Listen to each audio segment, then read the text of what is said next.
I'm knackered. I haven't had a proper drink of water for over 3 days. My rations ran out yesterday, and there ain't many of us left. We've just come under attack from Stukas, which have damaged some bedfoods, so it looks like walking it is. At the outbreak of war in September 1939, our battalion were in India. We had earned a high reputation in the Northwest Frontier Campaign in 1937. For the first 2 years of the war, we remained in Cawnpore on international security duty. But then, in November 1941, our battalion had its orders to stay for Iraq. When we arrived, our job was to guard and protect the oil fields against a possible attack from Jerry, which were then sweeping their way across Russia and towards our direction. But thank God this never materialised. In late May 1942, the battalion received orders to make our way with a gruelling overland trip to Libya. Our role was to take part in a great German-Italian offensive against Egypt. We were there to help hold back the Jerry push. We had heard about Rommel, the Desert Fox, and how he was playing with our own generals by giving them bloody noses from Benghazi and all the way back to Tobruk, where only last year there was a heroic defence by a mixed bag of units which had been cut off from another offensive by Rommel. This was a mixed bag of Aussies, British, Polish, Czech and other units, and they held firm until relieved by a counterattack. We had travelled 1,600 miles overland from Iraq. It was not the most pleasant of rides, and the dust and sand was constantly a pain to our breathing and the transport. When we arrived at a place called El Douda, I can tell you. Then, on the 16th of June, we got off the Bedfords. We were told we were now going to be part of the 20th Indian Infantry Brigade of the 10th Indian Division. We were to be alongside the 1st 6th Raptuna Rifles were at Sidi Rezghaza and the 3rd 18th Royal Garhwal Rifles of El Douda.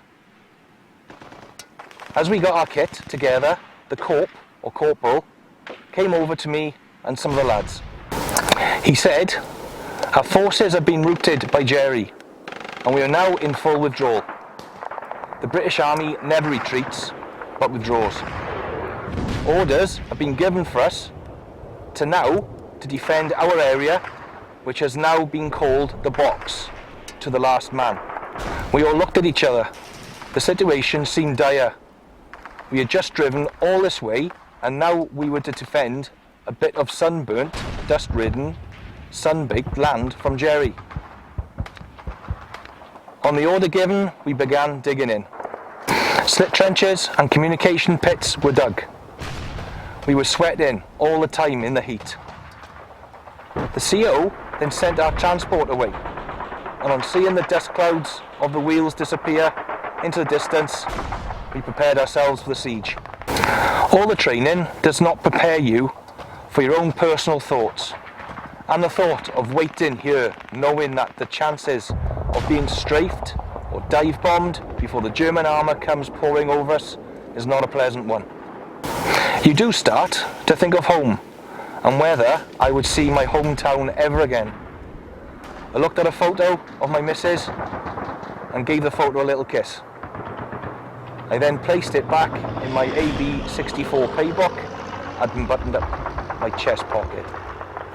Early in the morning, we were coming under heavy mortar fire and machine gun fire as we were being probed by forward Jerry units checking our defences. I was so frightened, I'd forgotten to fire my SMLE, but just held on to my helmet in a fetal position in the slit as the bombs dropped all around me. At midday, the Jerry infantry was spotted by our forward observation post. While gaining my composure, I could hear orders being bellowed out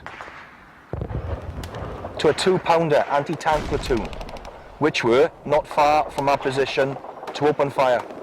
These then engaged the enemy and a toing and throwing of shelling started. All afternoon, I and the lads were subjected to sporadic shelling all around us. I could then hear, from my rear, a loud roaring sound of engine, planes, flying in fast at speed. I looked up, and to my relief, 2 Harry bombers, which are converted Hurricanes, and a Kitty Hawk came over my head and straight towards Jerry. The platoon sergeant, who was looking through his glasses, binoculars, was shouting, "Go on, lads!" He later told us these planes were attacking Jerry troop carriers and ammunition lorries. And from what he could see, the damage was terrible. He did say to me, "Don't worry, lad, there's still enough Jerry for all of us to deal with." From the safety of my slit, I could see at around 17:30 or 5:30, Sidi Regaza was being heavily shelled. The attacks continued throughout the night. Flares and shelling were lighting up the clear night sky. It was like seeing a firework display. You could be forgiven to enjoying seeing the sight if you didn't know death was to come as it landed. Throughout the night, the shelling continued.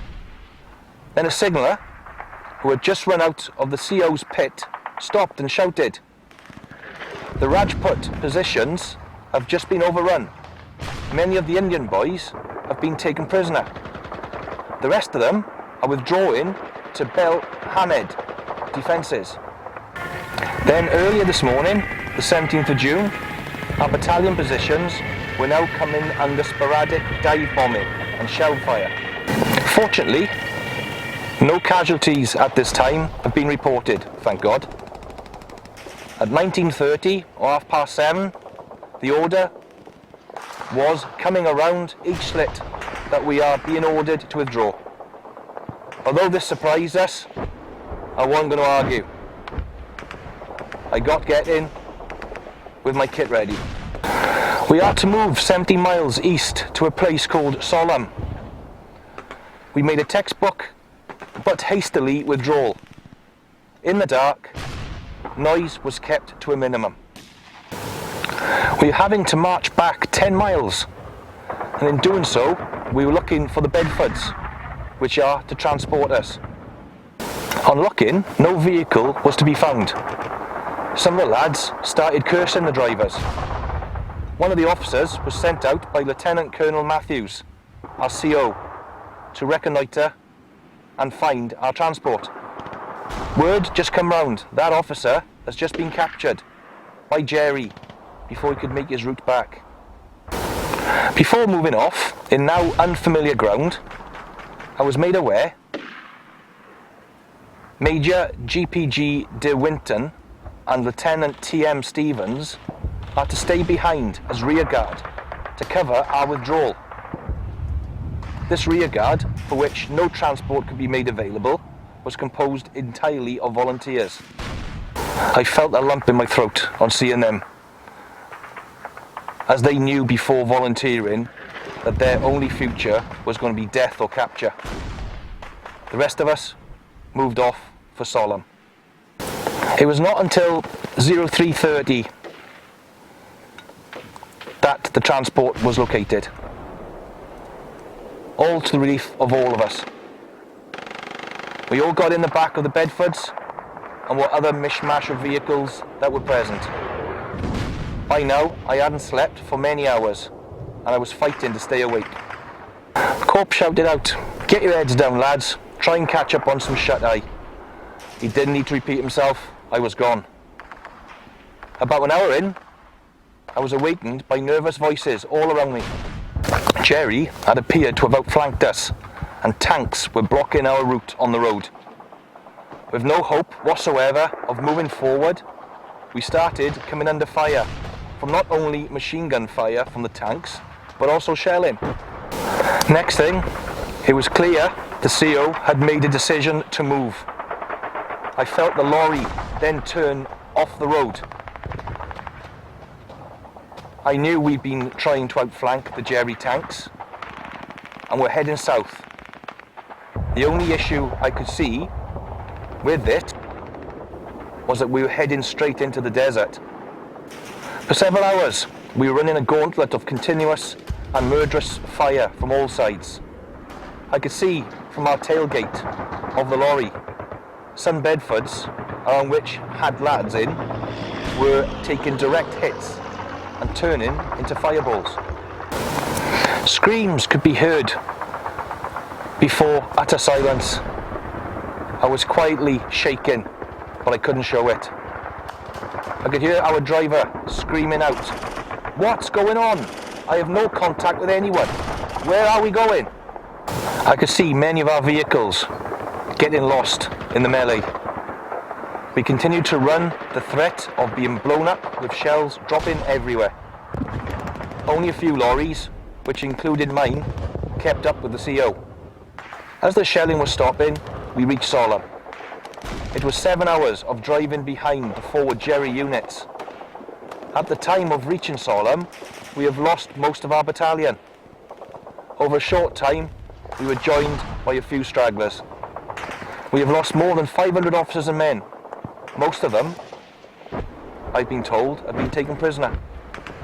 Only 4 officers and 100 of us other ranks have made it.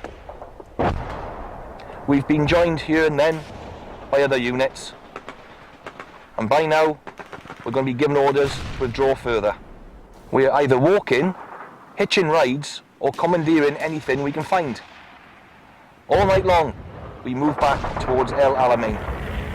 The road was choked up in daylight. We are being attacked by Jerry planes. I've lost count on how many times I've had to dive into the stones and sand, fighting to cover myself up, to stop myself from being hit. To make things worse, I haven't seen one of our own planes for some time now. We eventually passed through El Alamein, where we all finally halted the German advance. Our orders have now come through. We are to move to Cairo and to a rest area.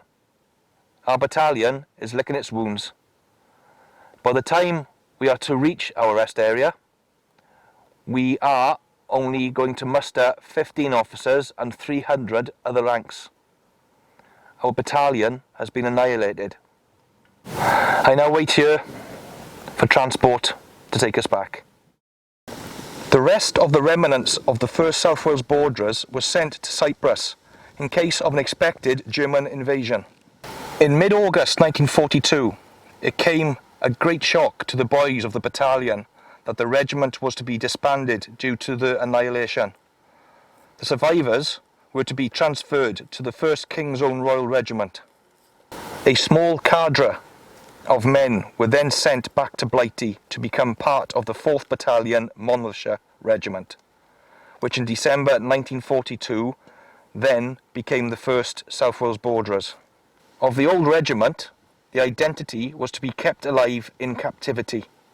Around 10 officers and about 100 men were interned at Chieti POW camp in southeastern Italy, while a further body of men was situated in a camp at Sulmona, some 30 miles away. The 2 sets of the regiment joined up in September 1943 when the Chieti camp was transferred to Sulmona.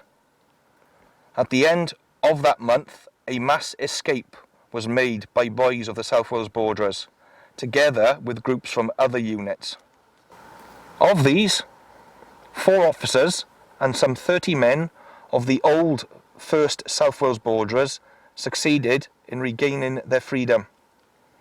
The remainder were either recaptured and sent to prison camps in Germany or killed, as were Captain W. Wright and Lieutenant J. Tidy and the men with them.